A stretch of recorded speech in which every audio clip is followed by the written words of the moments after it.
जो लोग आंवला खाना बिल्कुल पसंद नहीं करते हैं या फिर बच्चे जो चॉकलेट खाने की बहुत जिद करते हैं, उनके लिए ये रेसिपी बहुत ही हेल्दी और टेस्टी है। तो फिर देर किस बात की, चलिए इसे बनाना शुरू करते हैं।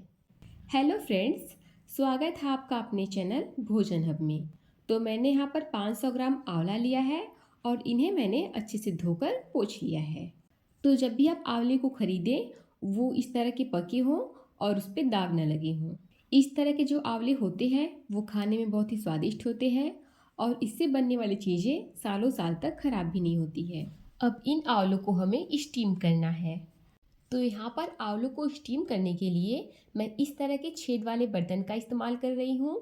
अगर आपके पास इस तरह का बर्तन नहीं है तो आप आंवले को 5 से 6 मिनट तक मीडियम फ्लेम पर उबाल भी सकते हैं। लेकिन आप कोशिश करें कि आप आंवलों को स्टीम करके ही लें, क्योंकि आंवलों को पानी में उबालने से इसके सारे विटामिन और मिनरल्स पानी में आ जाते हैं और फिर आंवलों में बस फाइबर ही बचता है। अब यहाँ पर मैंने एक बर्तन में करीब आधा लीटर पानी लिया है। अब पानी को हमें गर्म करना है और फिर पानी के ऊपर हम इस तरह से आंवले वाले बर्तन को रख देंगे। तो यहाँ पर मैंने सारे आंवलों को छेद वाले बर्तन में इस तरह से फैला लिया है और अब मैं इसे ढककर मीडियम फ्लेम पर 10 से 12 मिनट तक स्टीम करूँगी। आंवलों को हमें इतना स्टीम करना है या फिर इतना उबालना है कि इसके जो पीसेस है वो इस तरह से पककर खुलने लगें। ये देखिए, हमें आंवलों को इतना ही पकाना है जिससे कि आंवलों में साइड से कट लग जाए। इससे होगा ये कि हम आंवले के पीसेस को आसानी से अलग कर पाएंगे और हमें इन्हें चाकू से कट भी नहीं करना पड़ेगा। अब हम गैस की फ्लेम को बंद कर देंगे और आंवलों को थोड़ा सा ठंडा कर लेंगे। जब ये ठंडा हो जाएगा तब हम इस तरह से आंवले के पीसेस को अलग कर देंगे और जो इसकी बीच की गुठली है उसे हम फेंक देंगे। और हाँ, अगर आप हमारे चैनल पर नए आए हैं तो प्लीज़ इसे सब्सक्राइब करना बिल्कुल ना भूलें। साथ ही साथ बेल आइकन को ज़रूर प्रेस कर दीजिएगा ताकि मेरी आने वाली नई नई रेसिपी आप लोगों तक आसानी से पहुंच जाए।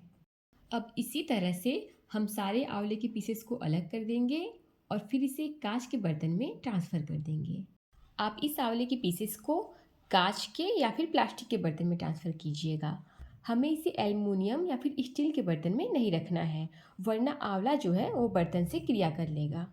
अब आंवलों में हमें डालना है चीनी।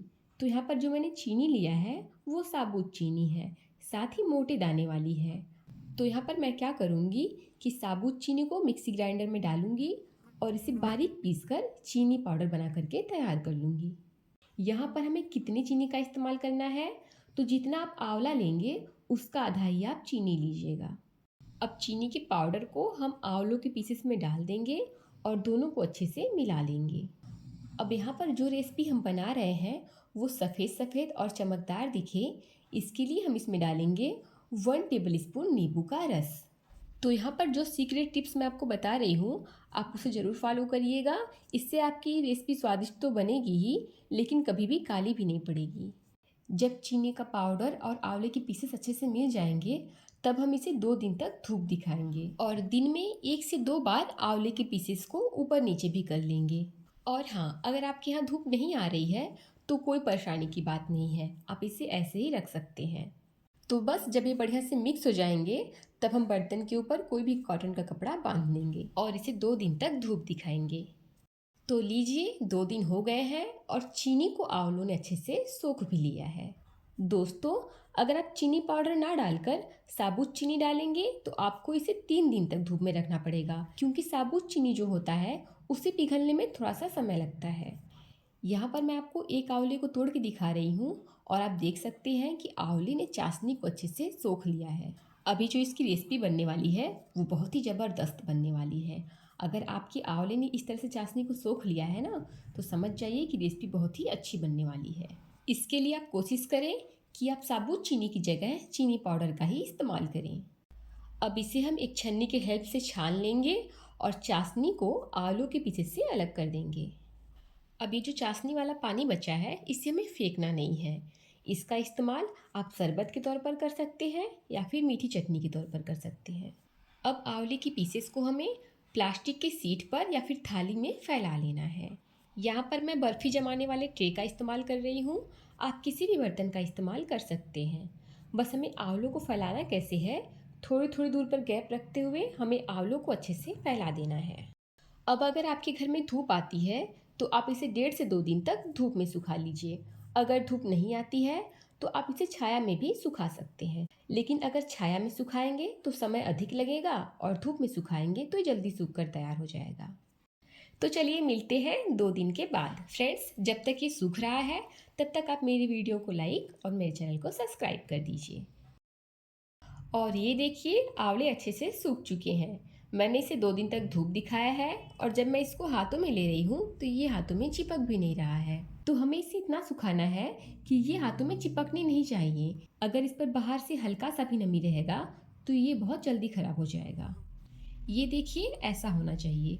जैसे पेठे होते हैं ना, अंदर से हल्का सा जूसी ऊपर से ड्राई, बिल्कुल वैसे ही होना चाहिए।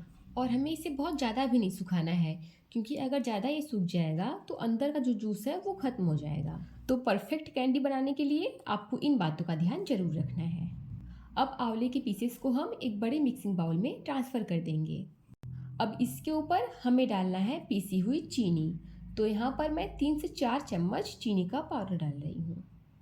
फ्रेंड्स, अगर आपको आंवले की कैंडी सिर्फ मीठा वाला पसंद है तो आप यहाँ पर सिर्फ और सिर्फ चीनी का पाउडर भी डालकर रख सकते हैं, लेकिन मैं यहाँ पर थोड़ा चटपटा बना रही हूँ तो इसके लिए मैं इसमें कुछ मसालों को ऐड करूँगी, जैसे कि 2 टीस्पून अमचूर पाउडर, हाफ टी स्पून भुने हुए जीरे का पाउडर, 1 टीस्पून काली मिर्च का पाउडर और 1 टीस्पून काला नमक। आप इन सभी चीज़ों को अपने स्वाद के हिसाब से कम या ज़्यादा कर सकते हैं।